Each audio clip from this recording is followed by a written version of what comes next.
Hello, everyone, and welcome to the Retail Bakers of America Book Club. I am here with Natasha Pickowicz. She is such a superstar, and we are so lucky to have her here with us today. For those who are not familiar with Natasha, she is a world-class pastry chef that has worked at restaurants in New York City, such as Flora. She has also had 3 James Beard nominations. And is now known also for her pop-up bakery work or bake sales, and this amazing crossover she's created between social justice and baking. Her book is out in April 2023. More Than Cake, 100 Baking Recipes Built for Pleasure and Community. Welcome, Natasha. It's wonderful to have you here with us. Thank you so much. I'm so happy to be here. Would you tell us a little bit about your book and kind of your process? I can tell you a lot about my book. I think telling you a little about my book is actually like what's very difficult for me. But yeah, it's my first cookbook. It's a complete dream come true. I think, I'm a big reader and writer my whole life. So I think I'd always had this sort of fantasy of being able to write a book someday, but I think I never really imagined that, the book that I would write would be a cookbook and that I would be, sharing stories about restaurant life and my family and pastry and social justice, but in this sort of context and framework of a cookbook. So it actually has been such an amazing exercise because, a cookbook is kind of a technical text. It's these are recipes with instructions that people are supposed to follow. So as an author and a chef, I kind of feel like the balance that I'm trying to create is how can I create a technical text that will serve the reader, but also sort of infuse it with my own point of view, my own lived experiences, my own values, the things that I'm passionate about, all of the like texture that can make books a pleasure to read and to look at. So, I kind of feel like, the book, when we're speaking now, the book is not out yet, but so I don't really know, like, how is it going to do? How are people going to react? It just lives in my head right now, but I feel like I was looking through it the other day and I just thought to myself, like, this is the book that I wanted to make. And if that's like all that comes out of this, I feel like that is a huge privilege and a gift. And kind of the most that I can hope for is that, in tandem with my publisher, like we really made the book that I wanted to make. So that in of itself feels like the dream has already come true. Yeah, I think that's a wonderful kind of description of what you want out of a cookbook, because it's a manual around how to do something, but you also want it to be a pleasure to read as well as a text, as something literary.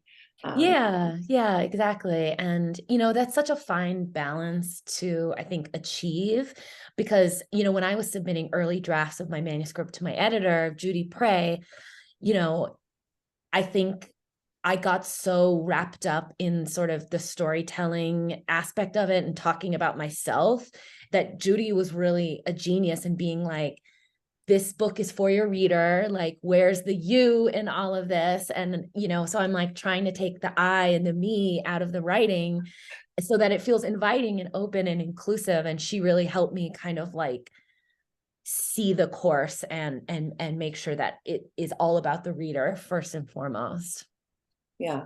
I'm going to read a quick quote from your introduction because I think it's going to be very telling of kind of the tone of your book. But you say here, baking makes me a better leader and critical thinker. Baking asks me to work with compassion, kindness, and thrift. Baking brings me closer to my parents, my friends, and my neighbors.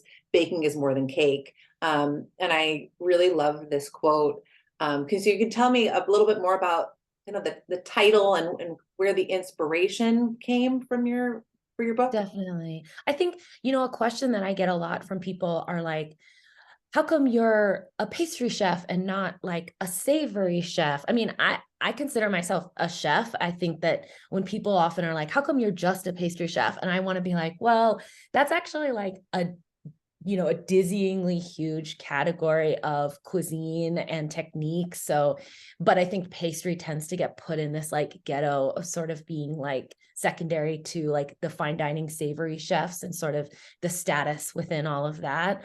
But obviously I can cook savory side, but I identify as a pastry chef.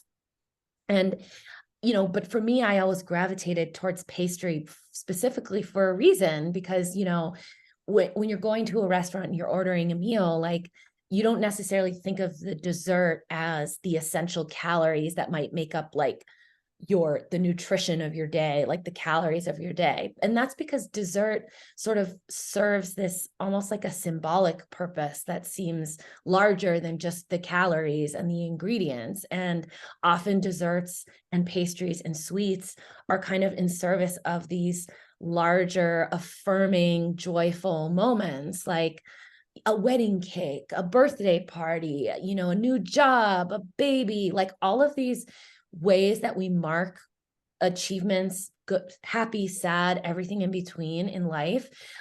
Was finding that they were really kind of, dessert was serving as this like way for people to relate and come together across the table. And so I pursued pastry, not because I necessarily even like making pastry more than savory, but because I wanted to be in charge and sort of curating those moments. So when I say more than cake, I'm like, it is more than putting the cake in your mouth.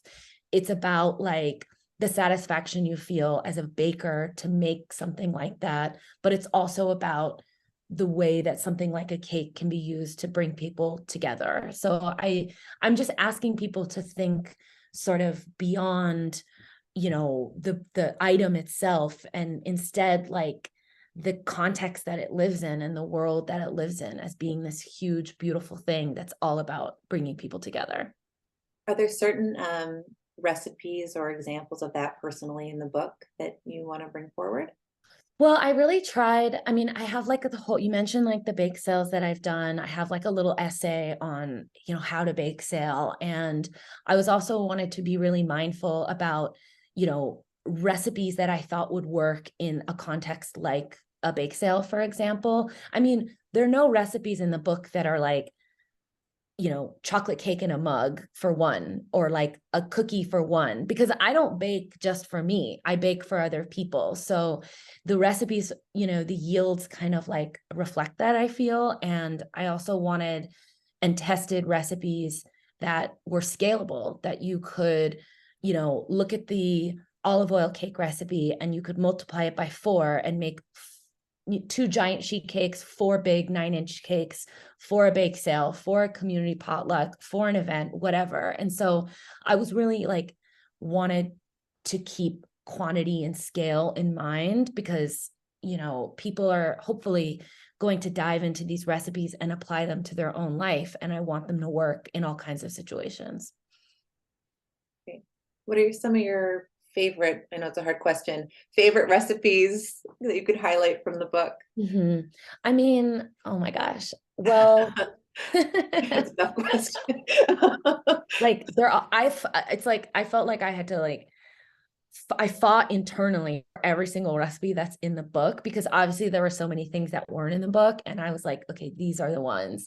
I've been baking out of the book a lot lately, and that's been really fun to kind of just open the book up, prop it against my table, and just like follow along, kind of surreal. But I've been loving, obviously I feel like layer cakes are kind of a signature bake for me, and that I have my own set of strategies and philosophies around how I do it. It's very specific.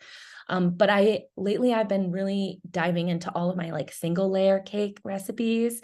I just made the upside down date cake over the weekend. I made the chocolate chicory cake with the glaze a few days before that. It's like these are recipes where I had a dinner party to go to on Thursday night, and I had like an hour and a half. So I just like made this cake with things that I had in my apartment, and I was off to the races. So it's very satisfying also, like that the book can provide like recipes that maybe are 1, 2, 3 day long projects. If you have something really special on the weekend, like a layer cake for an event. But also these kind of like single layer cakes where you're just going over to your friend's house for pizza and you want to bring like a sheet cake and a casserole dish over. Like I have that too. And those are the recipes lately that I've been making a lot, where I want to kind of show off a little bit to my friends, but I just, only have like an hour or something. Sure. Multi-purpose recipes, right? Yeah. Yeah.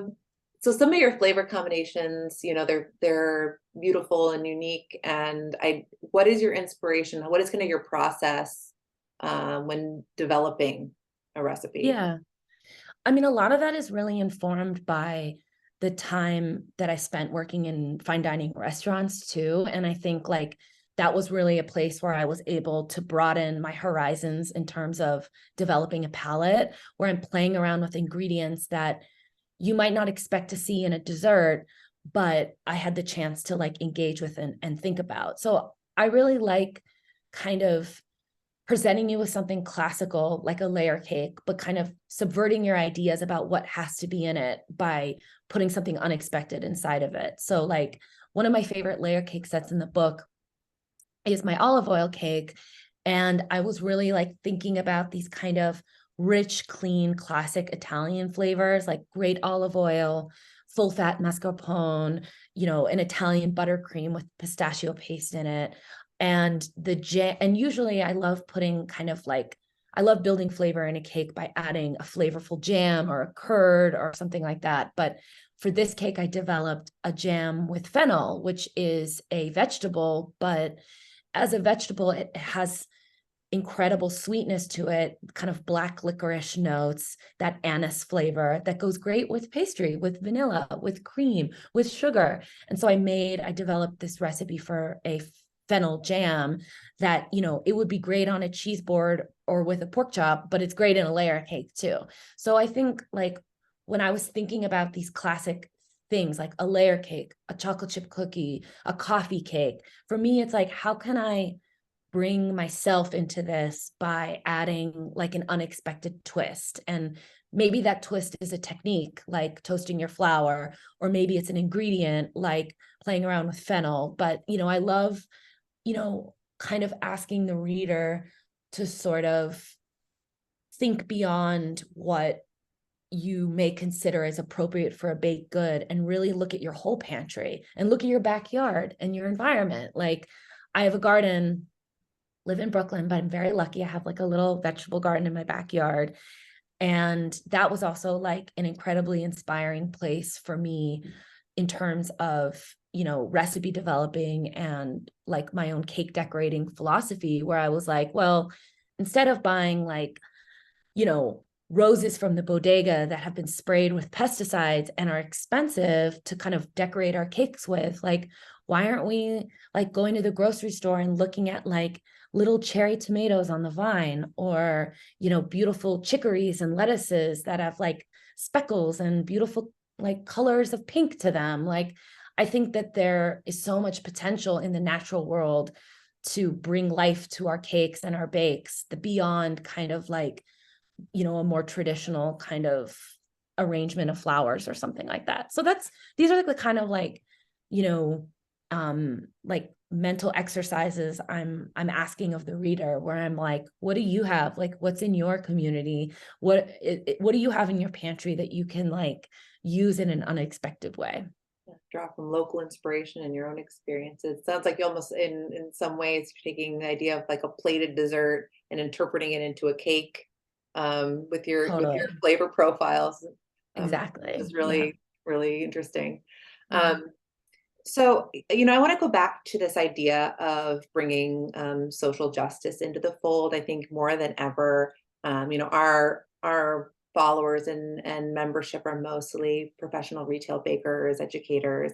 I think more than ever, the bakery and food professionals have become part of the local community and are becoming more involved. What is your recommendation for professional bakers, bakery owners to have more of an impact in their local community? Yeah, I mean, such a great question, and it's like it really feels like it's at kind of at the core of this work that I do, and because I field a lot of questions like this. I think about it constantly. I don't think I could do the pastry and baking work that I do if I wasn't also bringing this like a charitable community aspect into it. Like, to me, those things are inextricable. Like, I can say, it is such a balance. And I think, like, if you're running a business, if you have a team of bakers, if you're a place that's open every day and you're trying to make ends meet, it is such a balance. And I think that sometimes people get overwhelmed because they're like, well, whatever I can do is like not enough, or it's like not big enough. And I think that's where people get overwhelmed or think that whatever they're doing isn't making a difference. But my whole point of view, my whole perspective is that that's precisely the stuff that does matter, is like these smaller gestures, this more granular community neighborhood work.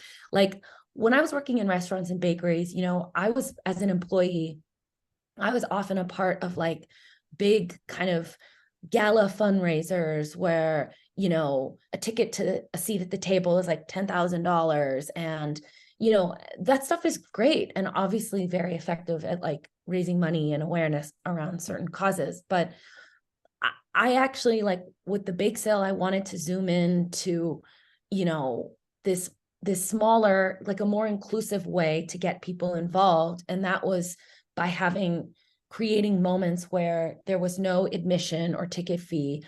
And if you wanted something to support, you could donate as little as like $5 and still participate.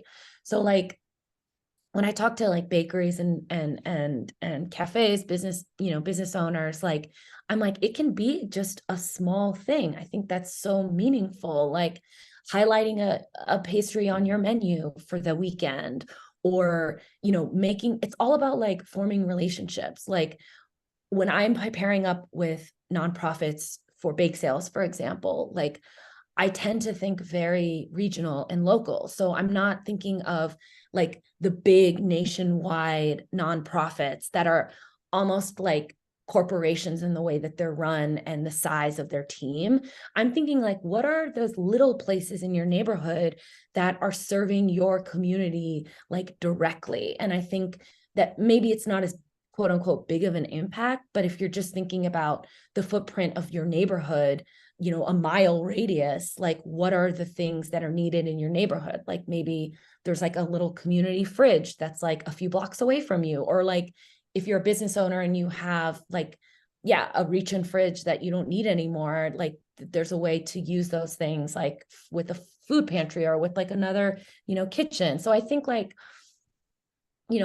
education is such a big part of that too. Like, there's a way to involve your community and, spread your love of pastry that maybe isn't through sales, but is through like creating a community moment through a workshop or a demo, or, some kind of like, like networking event that you're bringing people together. So I think like, whenever people ask me this, I'm always like, well, my exercise is to look inward and be like, what are the skills, resources, facilities that I can offer? And that's different for everyone. So like, maybe one business owner, their strength is graphic design and website stuff, and that's what they can do. And another person is great with like organizing kitchen demos. And I think it looks different for everyone, but no matter what it is, it can be as small and like little and intimate as you want. And often those are the events that I walk away from being like, wow, that was amazing. Like, I'm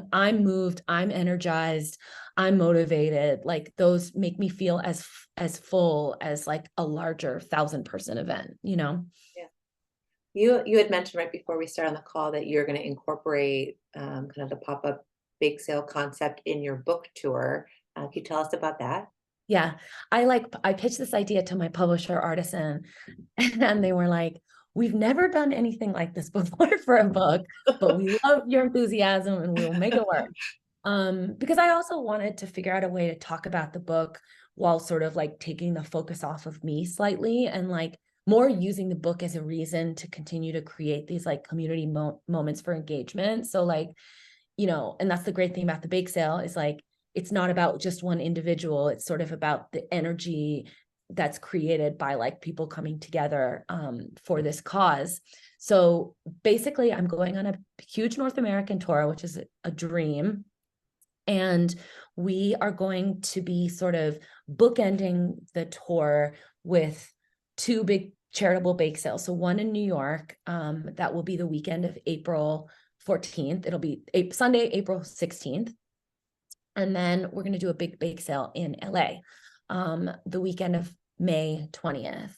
So my idea for that was just like, I'm really reaching out to my favorite cookbook authors, chefs, restaurant owners, recipe developers, food stylists, like a really diverse, eclectic, fun mix of people to come together. And, you know, the book release is the reason for the timing of it. But like, this is something that I would just definitely be doing anyway. But it feels really special that like I'm able to bring this kind of event into like my book tour, you know? Yeah, absolutely. So everyone should go check out Natasha's book, More Than Cake. We wish you the best of luck on your book tour. For more events and happenings with the Retail Bakers of America, go to retailbakersofamerica.org and check out our events tab. And thank you very much, Natasha.